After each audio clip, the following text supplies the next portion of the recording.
আমরা সবাই কমবেশি সবাই এই অভিজ্ঞতার মধ্যে দিয়ে যাই, তাই না? কোন অভিজ্ঞতার কথা বলছেন? এই যে ধরুন কাউকে সাহায্য করার একটা সুযোগ আসলো। আচ্ছা। হতে পারে রাস্তায় কেউ সাহায্য চাইছে বা অনলাইনে কোনো ডোনেশনের আবেদন। তো সাহায্য করার যে একটা সদিচ্ছা, ওটা মনে আসার ঠিক পর মুহূর্তেই আরেকটা চিন্তা মাথায় চলে আসে। একদম, যে এখন দিয়ে দিলে মাসের শেষে আমার চলবে তো, বা সামনে তো একটা বড় খরচ আছে। এই যে একটা মানসিক দোটানা। ঠিক তাই। আর এই যে মনের ভেতরের দোটানা, এটাকে আপনি একটা মনস্তাত্ত্বিক যুদ্ধক্ষেত্রও বলতে পারেন। যুদ্ধক্ষেত্র? হ্যাঁ, একদিকে উদারতার আহ্বান, আরেকদিকে অভাবের ভয়। মজার ব্যাপার হলো, এই অভ্যন্তরীণ লড়াইয়ের কথাই প্রায় ১৫০০ বছর আগে পবিত্র কোরআনের একটি আয়াতে খুব স্পষ্টভাবে তুলে ধরা হয়েছে। তাই নাকি? হ্যাঁ, আর আমাদের আজকের আলোচনার কেন্দ্রবিন্দু হল সূরা আল বাকারার সেই ২৬৮ নম্বর আয়াত। তার মানে এই আয়াতটা আমাদের প্রতিদিনের আর্থিক সিদ্ধান্তগুলোর গভীরে যে একটা মনস্তাত্ত্বিক দ্বন্দ্ব চলে, সেটাকে উন্মোচন করে। আর আমি আপনার নোটগুলো যা দেখছিলাম, তাতে তো মনে হচ্ছে এই প্রাচীন বাণীর সাথে আধুনিক মনোবিজ্ঞানেরও একটা দারুণ সংযোগ আমরা খুঁজে বের করব। ঠিক তাই। এটা তো সত্যিই আকর্ষণীয় হতে চলেছে। চলুন তাহলে এই গভীর আলোচনাটা শুরু করা যাক। অবশ্যই। তো আলোচনার শুরুতেই আমরা আয়াতটা আর এর অর্থটা একটু জেনে নিই।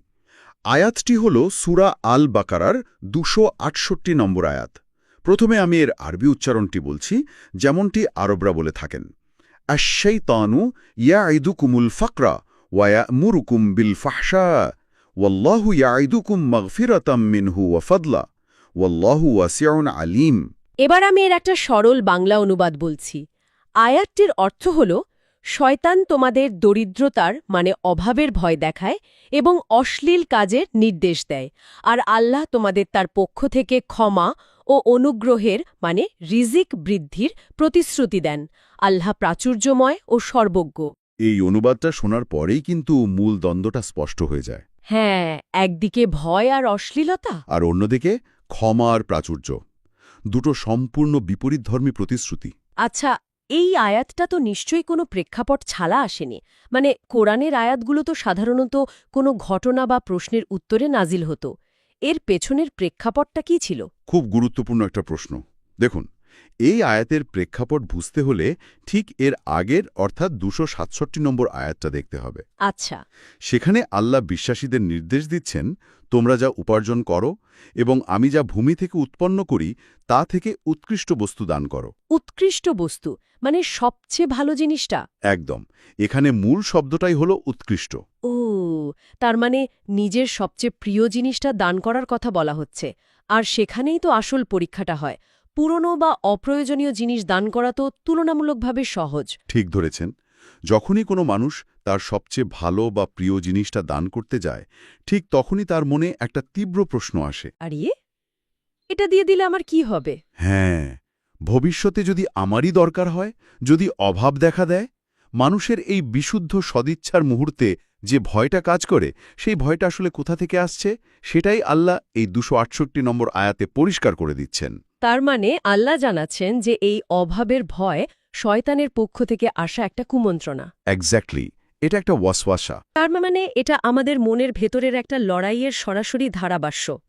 একদিকে আল্লাহর নির্দেশ, সেরাটা দাও, আর ঠিক তারপরেই শয়তানের পাল্টা কুমন্ত্রণা, দিলে তো ফকির হয়ে যাবে। ঠিক। তাহলে এই আয়াতের মূল শিক্ষাগুলোকে যদি আমরা একটু সাজিয়ে নিই, তাহলে কি দাঁড়ায়? অবশ্যই প্রথম এবং প্রধান শিক্ষা হল, দান করার সময় সম্পদ কমে যাওয়ার যে ভয়টা মনে আসে, সেটা কোনো যৌক্তিক অর্থনৈতিক হিসাব নয়, বরং এটা সরাসরি শয়তানের একটা কৌশল। দ্বিতীয়ত, শয়তানের দুটো প্রধান অস্ত্র এখানে চিহ্নিত করা হয়েছে। এক, ভবিষ্যতে দারিদ্র্যের ভয় দেখানো, আর দুই, অশ্লীল বা লজ্জাজনক কাজে উৎসাহিত করা। যে মানুষকে সবসময় একটা নেতিবাচক ভবিষ্যতের ছবি দেখায়। হ্যাঁ, আর এর বিপরীতে আল্লাহর কৌশলটা হল ইতিবাচক। তিনি ভবিষ্যতের প্রাচুর্য আর ক্ষমার আশা দেন। অর্থাৎ বিশ্বাসটা এমন হওয়া উচিত যে দান করলে সম্পদ কমে না, বরং আল্লাহর বিশেষ অনুগ্রহে তা বহুগুণে বেড়ে যায়। আর অভাবের ভয়ে কৃপণ হওয়া বা সেই ভয় থেকে বাঁচতে হারাম পথে উপার্জন করা, এ দুটোই হল শয়তানের পাতা ফাঁদ।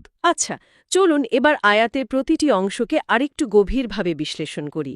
প্রথম অংশটা, শয়তান তোমাদের দরিদ্রতার ভয় দেখায়। এই ভয়টা ঠিক কিভাবে কাজ করে আমাদের মনে? এটা খুবই সূক্ষ্মভাবে কাজ করে। যখনই আপনি কোনো ভালো কাজে অর্থ দেওয়ার সিদ্ধান্ত নেন, শয়তান আপনার মাথায় একজন অডিটরের মতো করে বসে। অডিটরের মতো। হ্যাঁ, সে ফিসফিস করে বলে, সামনে তো বাচ্চার স্কুলের বেতন দিতে হবে, বাড়ি ভাড়া বাকি, ঈদের খরচ আছে, এখন দান করলে তুমি বিপদে পড়বে। এই চিন্তা তো প্রায় সবার মনেই আসে। এখানে একটা বিষয় বোঝা খুব জরুরি। শয়তানের অঙ্কটা হলো বিয়োগের অঙ্ক। বিয়োগের অঙ্ক মানে দিলে কমে যায় এই চিন্তাটা। ঠিক তাই। অর্থাৎ ১০০ থেকে ১০ দিলে ৯০ থাকে, তার যুক্তিতে দিলে সবসময় কমে। কিন্তু আল্লাহর অঙ্কটা তাহলে কি? আল্লাহর অঙ্কটা হলো গুণের অঙ্ক। তিনি বলেন, তুমি আমার পথে ১ দিলে আমি তোমাকে ১০ বা তারও বেশি ফেরত দেব। এটা বিশ্বাসের অঙ্ক, সাধারণ গণিত নয়। তার মানে শয়তান আমাদের বাস্তববাদী হওয়ার নামে আসলে হতাশাবাদী ও কৃপণ বানাতে চায়। একদম। এখানেই বিষয়টা আকর্ষণীয় হয়ে উঠছে। আয়াতের পরের অংশেই বলা হয়েছে এবং অশ্লীল কাজের ফাহেসার নির্দেশ দেয়। দারিদ্র্যের ভয়ের সাথে এই অশ্লীলতার সম্পর্কটা কি? প্রথমবার শুনলে তো এই দুটোকে একদমই সম্পর্কহীন মনে হতে পারে। এটা খুবই গভীর একটা সংযোগ। দেখুন, তাফসিরকারকরা ফাহেসা বা অশ্লীলতার এখানে মূলত দুটো ব্যাখ্যা দিয়েছেন। আচ্ছা। প্রথম ব্যাখ্যাটা বেশ সোজা সাপটা। সেটা হলো কৃপণতা বা বখিলতি নিজেই একটা ফাহেসা বা অশ্লীল কাজ। মানে কৃপণতা নিজেই একটা লজ্জাজনক বা কদর্য কাজ। হ্যাঁ, একজন মানুষের সম্পদ আছে অথচ সে অন্যের প্রয়োজনে এগিয়ে আসে না, এই আচরণটা সামাজিকভাবে অত্যন্ত লজ্জাজনক। ঠিক। আর দ্বিতীয় ব্যাখ্যাটা? আমার ধারণা ওটাই আরও গভীর। হ্যাঁ, দ্বিতীয় ব্যাখ্যাটিও আরও সুদূরপ্রসারী। যখন মানুষ অভাবের ভয়ে ভালো কাজে দান করা বন্ধ করে দেয়, মানে কৃপণ হয়ে যায়, তখন সেই ভয় তাকে আরও বেশি অর্থ উপার্জনের জন্য অনৈতিক ও হারাম পথের দিকে ঠেলে দেয়। ওহ! সে তখন ভাবে, সৎ পথে থেকে তো অভাব দূর হবে না। তখন সে সুদ, ঘুষ, ব্যবসায় প্রতারণা, ওজনে কম দেওয়া, অন্যের সম্পদ আত্মসাৎ করার মতো কাজে জড়িয়ে পড়ে। এই সবগুলোই ফাহিসা বা অশ্লীলতার অন্তর্ভুক্ত। বাহ! সংযোগটা তো খুবই শক্তিশালী। তার মানে দারিদ্র্যের ভয় নামক একটা ছোট্ট বীজ থেকে ধীরে ধীরে অনৈতিকতার এক বিশাল বিষবৃক্ষ জন্ম নিতে পারে। একদম। কৃপণতা শুধু টাকা আটকে রাখে না, বরং আত্মার অবক্ষয় ঘটায়। শয়তানের কৌশলটাই এমন। সে একটা ছোট ভয় দিয়ে শুরু করে, আর শেষ পর্যন্ত মানুষকে বড় বড় পাবে ডুবিয়ে ছাড়ে। এর বিপরীতে আল্লাহর প্রতিশ্রুতিটা কি? আয়াতে বলা হয়েছে, আল্লাহ তোমাদের তার পক্ষ থেকে ক্ষমা ও অনুগ্রহের প্রতিশ্রুতি দেন। এই দুটো বিষয়কে যদি একটু ব্যাখ্যা করেন। এখানে দুটো অসাধারণ ঐশ্বরিক প্রতিশ্রুতি হয়েছে। প্রথমটা হল মগফিরাত বা ক্ষমা। এটা তো একটা আধ্যাত্মিক লাভ। ঠিক তাই। অর্থাৎ আপনার দানের মাধ্যমে আল্লাহ আপনার অতীতের গুনাহ বা ভুল ত্রুটি মাফ করে দেন। সম্পদ দান করার মাধ্যমে আপনি আসলে নিজের আত্মাকে পরিশুদ্ধ করছেন। এটা হলো পারলৌকিক প্রাপ্তি। আর দ্বিতীয়টা ফজল বা অনুগ্রহ। ফজল বা অনুগ্রহ হলো দুনিয়াবি প্রাপ্তি। এর মানে হলো দান করলে আল্লাহ এই দুনিয়াতেই আপনার রিজিকে বরকত বা প্রাচুর্য বাড়িয়ে দেবেন। মানে আমার সম্পদে এমন বৃদ্ধি আসবে যা আমার হিসাবের বাইরে। হ্যাঁ, তিনি এমন সব উৎস থেকে আপনাকে দেবেন যা আপনি কখনো কল্পনাও করেননি। সুতরাং একদিকে শয়তান আপনাকে হারানোর ভয় দেখাচ্ছে, অন্যদিকে আল্লাহ আপনাকে দ্বিগুণ প্রাপ্তির, আধ্যাত্মিক ক্ষমা এবং জাগতিক প্রাচুর্য প্রতিশ্রুতি দিচ্ছেন। এই তাত্ত্বিক কাঠামিটা তো পরিষ্কার হলো, কিন্তু এই যে দুটো প্রতিশ্রুতির লড়াই, এটা আমাদের দৈনন্দিন জীবনে ঠিক কোথায় বা কিভাবে প্রতিফলিত হয়? কিছু বাস্তব উদাহরণ দিলে শ্রোতাদের বুঝতে আরও সুবিধা হবে। চমৎকার প্রশ্ন। এর অনেক বাস্তব উদাহরণ আমাদের চারপাশে প্রতিনিয়ত ঘটছে। ধরুন, আপনার পকেটে ৫০০ টাকার একটা নোট আছে। আর ওটাই হয়তো ওই দিনের সম্বল। হ্যাঁ, একজন ক্ষুধার্ত মানুষ এসে সাহায্য চাইল। আপনি তাকে ৫০ টাকা দিতে গিয়েও ভাবলেন, আরে পুরো ৫০০ই তো আমার দরকার, এখান থেকে দিলে যদি আমার কমে যায়। এই যে দ্বিধা, এই চিন্তাটাই শয়তানের কুমন্ত্রণা। আমি আরেকটা উদাহরণ যোগ করতে পারি। যেমন একজন ব্যবসায়ী যখন বছর শেষে জাকাত হিসাব করেন, হ্যাঁ হ্যাঁ, তখন হয়তো বড় একটা অঙ্ক আসে। তখন তার মনে হতে পারে, এতগুলো টাকা একবারে চলে গেলে তো ব্যবসার মূলধন কমে যাবে, ব্যবসাটা ঝুঁকির মধ্যে পড়ে যাবে। এই ভয়টাও তো একই উৎস থেকে আসছে। ঠিক তাই। এটা একটা খুব সাধারণ উদাহরণ। আরও কিছু গভীর উদাহরণ দিই। যেমন, অনেকে অভাবের ভয়ে সন্তান নিতে চায় না বা গর্ভপাতের মতো ভয়াবহ সিদ্ধান্ত নেয়। এটা তো ভয়ঙ্কর। কোরআনের অন্য জায়গায়ও এ বিষয়ে বিশেষভাবে সতর্ক করা হয়েছে যে দারিদ্র্যের ভয়ে তোমাদের সন্তানদের হত্যা করো না, আমি তাদের রিজিক দিই এবং তোমাদেরও। এটাও শয়তানের দেখানো সেই দারিদ্র্যের ভয়। আরেকটা বিষয়ও চোখে পড়ে। অনেকে হয়তো বিয়ের অনুষ্ঠানে বা অপ্রয়োজনীয় সামাজিকতায় মানে গান বাজনা বা বিলাসবহুল আয়োজনে লাখ লাখ টাকা খরচ করে ফেলেন। কিন্তু যখন স্ত্রীর মোহরণা দেওয়ার প্রশ্ন আসে বা কোনো গরিব আত্মীয়কে সাহায্য করার কথা ওঠে, তখন তাদের হাত একদম ছোট হয়ে যায়। একদম ঠিক। এটাও ফাহিশা বা অশ্লীল কাজে খরচ করে ভালো কাজে কৃপণতা করার একটা পরিষ্কার উদাহরণ। আবার ধরুন, গরিব আত্মীয়কে সাহায্য না করে টাকা ব্যাংকে জমিয়ে রেখে ভাবা যে এই সঞ্চয়ই আমাকে ভবিষ্যতে সব বিপদ থেকে বাঁচাবে, অথচ একমাত্র রক্ষাকারী হলেন আল্লাহ। এই চিন্তাটাও আল্লাহর উপর ভরসার কমতি। আর সবচেয়ে সূক্ষ্ম যে উদাহরণটা আমার মনে হয় সেটা হলো দান করার পর আফসোস করা। এটা কিন্তু অনেকেরই হয়। ঠিক। দান করে ফেলার পর মনে হয়, ইস, টাকাটা না দিলেই হয়তো ভালো হতো, ওটা দিয়ে অন্য কাজটা করতে পারতাম। ঠিক। এই আফসোসটাও শয়তানের পক্ষ থেকে আসে, যাতে ভবিষ্যতে আপনি আর দান করতে উৎসাহিত না হন। সে চায় আপনি যেন এই ভুল আর না করেন। এই পুরো আলোচনা জুড়ে আমি একটা বিষয় খেয়াল করছি, প্রায় ১৫০০ বছর আগের এই বাণী যেন সরাসরি আমাদের মনস্তত্ত্ব বা সাইকোলজি নিয়ে কথা বলছে। আধুনিক বিজ্ঞান কি এই ধরনের মানসিকতাকে কোনো নামে ডাকে? অবশ্যই। আধুনিক মনোবিজ্ঞানে মানুষের মানসিকতাকে দুটো প্রধান ভাগে ভাগ করা হয়, যা এই আয়াতের মূল ভাবের সাথে প্রায় হুবহু মিলে যায়। তাই নাকি? হ্যাঁ, একটা হলো স্কারসিটি মাইন্ডসেট বা অভাবের মানসিকতা। আর অন্যটা? অন্যটা হলো অ্যাবান্ডেন্স মাইন্ডসেট বা প্রাচুর্যের মানসিকতা। এই দুটো বিষয়কে একটু সহজ করে ব্যাখ্যা করবেন? স্কারসিটি মাইন্ডসেটটা কি? স্কারসিটি মাইন্ডসেট বা অভাবের মানসিকতা হলো এমন এক মানসিক অবস্থা যেখানে একজন মানুষ সবসময় ভাবে তার কাছে যা আছে, সময়, অর্থ, সুযোগ, এগুলো খুবই সীমিত এবং যে কোনো মুহূর্তে ফুরিয়ে যাবে। একদম। সে পুরো পৃথিবীকে একটা সীমিত পিঠার অংশ হিসাবে দেখে, যেখানে একজন বেশি নিলে অন্যজনের জন্য কমে যাবে। আয়াত অনুযায়ী শয়তান মানুষের মস্তিষ্কে ঠিক এই মানসিকতাই তৈরি করতে চায়। আর এর ফলে কি হয়, মানে এই মানসিকতার প্রভাবটা কি? মনোবিজ্ঞানীরা বলেন, এই মানসিকতার ফলে মানুষের শরীরে স্ট্রেস হরমোন মানে কর্টিসল এর নিঃসরণ বাড়ে। সে সবসময় একটা চাপা উদ্বেগ আর নিরাপত্তাহীনতায় ভোগে। আর তার আচরণে? সে আত্মকেন্দ্রিক, স্বার্থপর, ভীতু এবং অসামাজিক হয়ে ওঠে। তার সৃজনশীলতাও কমে যায়, কারণ তার মস্তিষ্ক শুধু কিভাবে টিকে থাকব এই চিন্তাতেই ব্যস্ত থাকে। তার মানে শয়তানের কুমন্ত্রণা আমাদের শুধু আধ্যাত্মিকভাবেই নয়, শারীরিকভাবেও প্রভাবিত করে। তাহলে অ্যাবান্ডেন্স মাইন্ডসেট বা প্রাচুর্যের মানসিকতা কি? এটা ঠিক তার উল্টোতা।